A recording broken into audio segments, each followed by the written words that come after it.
Hi, I'm Ric Bayly. This is Eating in America, where we talk about what's in our food and who's in charge of making it healthy. While RFK Jr. and its Department of Health and Human Services is getting a lot of attention these days for federal action or inaction about making our food healthy again, it's in many ways the Department of Agriculture, the USDA, that's more in charge of the healthiness of our food. For example, the USDA is in charge of the safety and inspection of our food. The department is a full partner with the Health and Human Services Department in the writing of the dietary guidelines, which this year famously featured the upside-down food pyramid. But more importantly, the 2026 USDA budget is $458 billion, nearly $500 billion.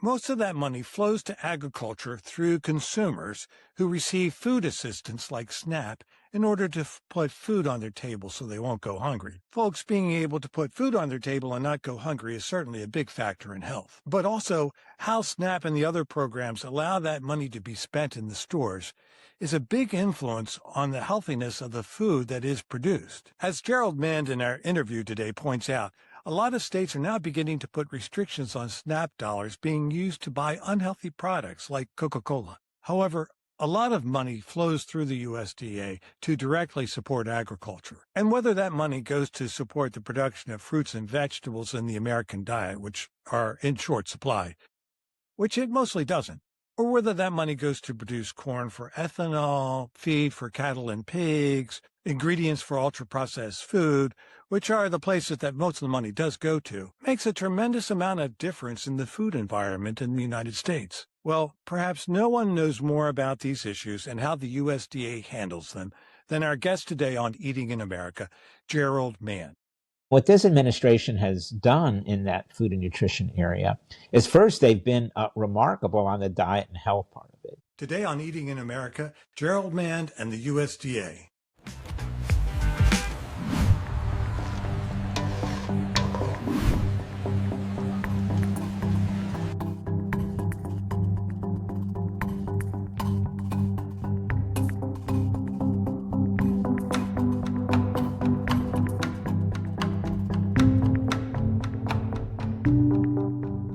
Jerold R. Mande is a nationally recognized expert in public health, nutrition, and food policy.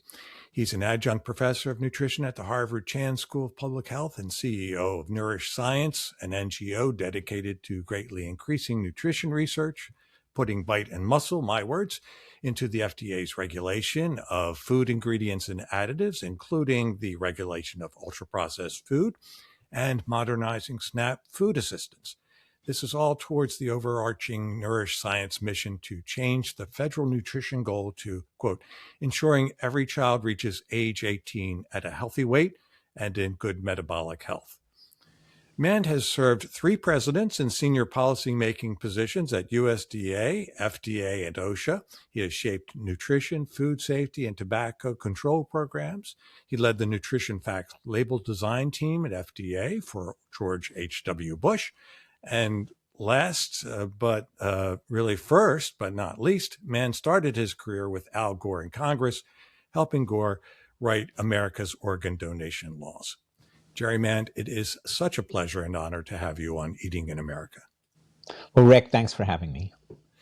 So I get sent frequent press releases from the Department of Agriculture, the USDA, as I'm sure you do. And I want to save a few minutes in this discussion to get your interpretation about what's going on with all the program and policy initiatives and the media events from the USDA these days. But first, one of the press releases that I passed over very quickly said the USDA is closing a couple of buildings in Washington, D.C. and Alexandria, Virginia. But that closure had a lot of meaning for you. Will you explain, please, Jerry, what has happened with those buildings? Well, yes, Rick. So these closures are really core facilities of USDA and represent a demolishing of the culture that makes USDA such a remarkable agency, fulfilling President Lincoln, who created the agency's mission to make it the people's department.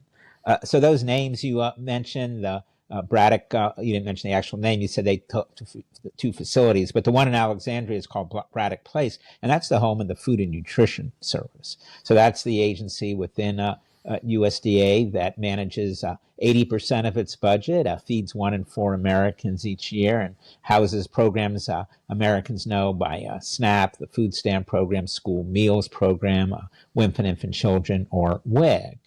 And the South Building is attached to the headquarter building. It's right on the mall. It's the only department that is actually on the mall, not a block or two away, and a short walk from the White House and right next to the Washington Monument.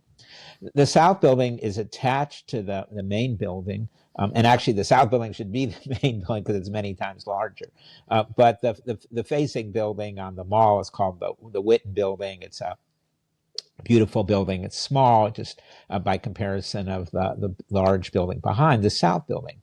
The South Building was, when it was built, I think in the 1930s or so, it was the largest federal building in America. And it held that distinction till the Pentagon was built. And still today, it's the second largest. And so the announcement you mentioned, you're right. It doesn't scream out that there's a problem in that, but you're really in getting rid of those buildings.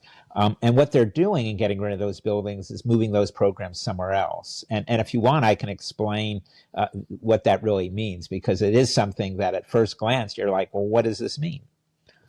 Well, it occurs to me that Deputy Secretary Vaden, when he announced the closures, said, Trump's idea is to control this sprawling federal bureaucracy, but to control it, they're actually sending it away to many far away places, and that seems the opposite of actually controlling sprawl. But quickly, just a little bit of background, if I could, to help explain it. So earlier in my career, I worked at the Department of Health and Human Services, particularly the FDA. Great agencies as well, at least I thought. And indeed, I thought the Department of Agriculture was sort of the bad guys because of the industry on the issues I worked on, like food labeling, where we had to fight USDA every step to get the nutrition facts label that we have today in place. But when I worked at HHS, something I noted at the time, it just didn't stand out to me at all. But HHS, because it was cobbled together over many administrations, over literally decades and decades, we're scattered all across the country in different buildings and agencies. And the Health and Human Services, which we're all part of, has a big building. It's a block off the mall. And the secretary works there, but none of our agency heads work there because they're scattered all across the country in these different agencies. And as a result, we worked. I thought, it was always a bit dysfunctional, and there are a lot of challenges. But I figured, well, this is just life in the federal government, and as good as it gets, I guess.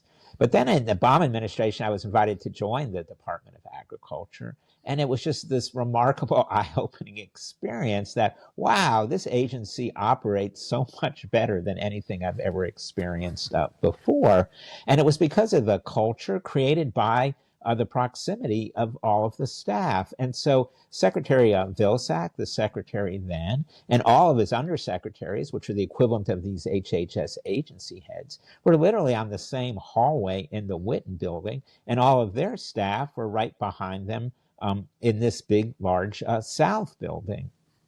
And as a result, everyone we literally met all together face to face, in-person meeting every week. And what I'll call the sub-cabinet, but all the agencies and the secretary. And it created just a much more effective culture. And so what this administration is doing is sort of going to the HHMS model of wanting to sort of destroy the culture they have, move the agencies all over the country. Now, if I could, they began that in their first term. They ran an experiment. They took two of the smaller but important agencies at USDA, the Economic Research Service and the National Institute of Food and Agriculture, both relatively small research agencies within USDA.